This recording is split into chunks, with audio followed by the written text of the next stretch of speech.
sentiment particulier pour les Toulonnais de Val-Nicaire qu'ils étaient en Pro D2 il y a quelques saisons à peine. Leur objectif est de venir au Stade de France pour y disputer la finale du top 14. Mais en attendant, premier goût pour eux de ce stade mythique. Oui, peut-être simplement qu'ils prennent un petit avant-goût avant des matchs encore plus importants à jouer au Stade de France. Regarde, tendu, Arnaud Marchois, Fernandez Lobé. Et rendez-vous spécial aussi pour Geoffroy Messina, qui portait les couleurs parisiennes la saison dernière. Johnny Wilkinson, lui, il connaît ici. Il y a joué souvent et il nous a souvent fait mal. Alors, ne nous remémorons pas les souvenirs douloureux, s'il vous plaît, Eric.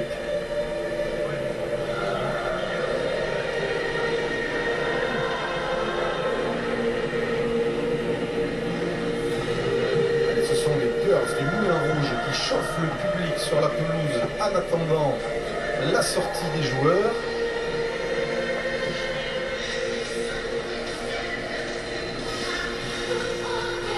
Le Stade de France, c'est un stade où le couloir est un peu différent des autres, il est très ouvert, et puis surtout, on n'entend pas le bruit des crampons, parce qu'il y a une sorte de pelouse artificielle, et c'est vrai que ça aussi, ça peut être un peu déstabilisant pour les joueurs. Et il y a aussi la musique à fond, évidemment. Je pense que M. Gahuzer et ses assesseurs vont pouvoir lâcher les joueurs en dehors du couloir.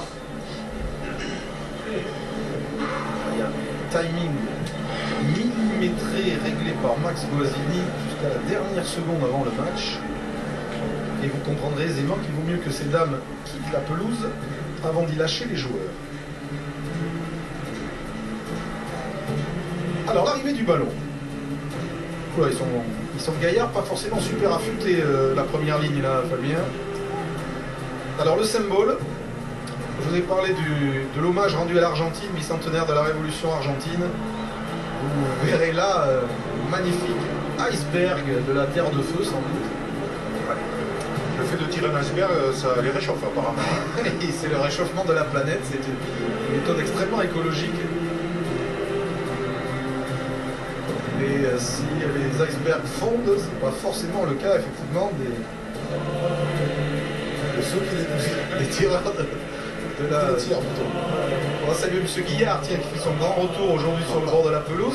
Arrêtez avec le grand retour, je suis pas parti longtemps. C'est d'avoir interrompu la tournée pour le lancement de son film Le Fils à jaune. Il est de passage par le Stade de France. On vous salue, M. Guillard. Avec un grand bonheur. Voilà, il y a un beau soleil sur l'iceberg et maintenant la surprise, là, ça va être de savoir qu'il y a à l'intérieur, à mon avis, de l'iceberg et probablement le ballon du match. Fait-il tout seul le ballon? Quand Fabien disait c'est particulier, oui, l'attente est interminable pour les joueurs dans le couloir. Ouais, c'est des moments où on attend, où on se concentre, on essaye de se remémorer, de se donner des images positives du match. Le maître de cérémonie veut nous parler à l'arbitre. Et l'ouverture de l'iceberg argentin.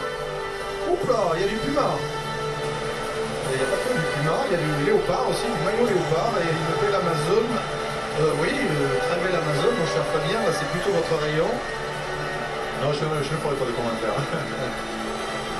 Et le puma, mais oui, le puma, l'emblème de l'équipe d'Argentine. Alors l'anecdote, vous la connaissez sans doute, vous aimez le rugby, ce n'est pas un puma, c'est un léopard tacheté qui figure sur le maillot argentin et que l'on a appelé par erreur les pumas, alors qu'en fait c'est pas un puma, c'est bien un léopard. Il devrait s'appeler les léopards. Il devrait s'appeler léopard, mais il s'appelle les pumas, mais le nom leur va bien. Et on a une pensée ici pour tous ceux qui ont porté glorieusement le maillot argentin, que l'on retrouvera d'ailleurs bientôt face à l'équipe de France, mais aussi début novembre face aux Barbarians français à Charletti. Ce sera l'un des premiers grands rendez-vous de rugby de novembre sur Canal. Le 6 novembre, Barbarians Argentine, suivi d'Angleterre, Nouvelle-Zélande, où on retrouvera Wilkinson, le magnifique léopard, et la non moins magnifique Amazone balle en mer. Sans doute la plus belle prise de balle du match. La plus élégante en tout cas. Et c'est vrai que vu comme ça, le nouveau maillot du Stade français passe bien.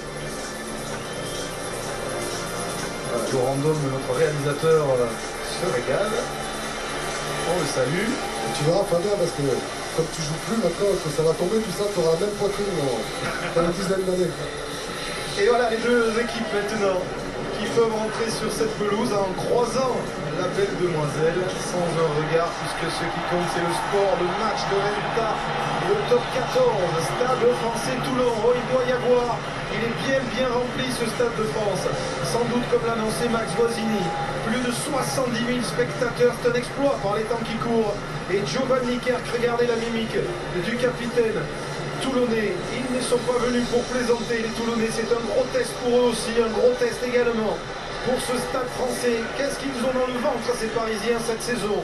Peuvent-ils viser le bouclier de Brennus? Eh bien nous aurons sans doute un début de réponse aujourd'hui sous le sifflet de M. Cahuzac, assisté de M. Lafondela et M. Irazoki à la vidéo. Journée de l'arbitrage dans le foot, dans le hand, le